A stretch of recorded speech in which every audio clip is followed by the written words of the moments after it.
पेश है हिंदी जबान में अपडेट। मोदी शासन के भीषण उपाय कश्मीरियों की स्वतंत्रता की आवाज को कुचल रहे हैं। भारत कश्मीरियों की स्वयं निर्णय की आवाज को कुचलने के लिए शक्ति तथा भय के उपायों का प्रयोग कर रहा है। व्यापक रूप से छापों तथा अवैध गिरफ्तारियों का कश्मीरियों की स्वतंत्रता की कामना को कुचलने के लिए प्रयोग किया जा रहा है। कश्मीरियों को अपने भविष्य के विषय में निर्णय के अधिकार के लिए अवैध हत्याओं, टॉर्चर तथा आतंक का सामना करना पड़ रहा है। मोदी शासन NIA तथा SIA जैसे संगठनों को स्वतंत्रता की मांग करने वालों को लक्ष्य तथा भयभीत करने के लिए शस्त्रीकृत कर रहा है। भारत की दमनकारी चालें शूरवीर कश्मीरी जनता की स्वतंत्रता की भावना को नहीं दबा सकती।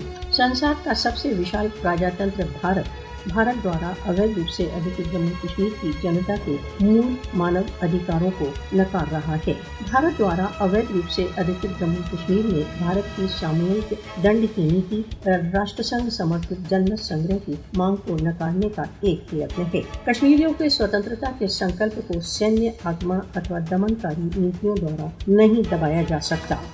विश्व को अपनी इच्छा को स्वतंत्रता पूर्वक अभिव्यक्त करने के कश्मीरियों के अधिकार का सम्मान करने के लिए भारत पर दबाव डालना चाहिए। मोदी शासन भारत द्वारा अवैध रूप से अधिकृत जम्मू कश्मीर में किसी भी विरोध का गला घोंटने के लिए सर्वेलेंस तथा सेंसरशिप का प्रयोग कर रहा है। कश्मीर में भारत का दमन केवल जनता के स्वतंत्रता के संकल्प को और अधिक उत्तेजित कर रहा है। अंतर्राष्ट्रीय समुदाय को कश्मीरियों द्वारा सहन किए जा रहे अन्यायों के प्रति जागरूक हो जाना चाहिए। भारत के कठोर उपायों के बावजूद स्वयं निर्णय की उपलब्धि के लिए कश्मीरियों का संघर्ष निरंतर चालू है।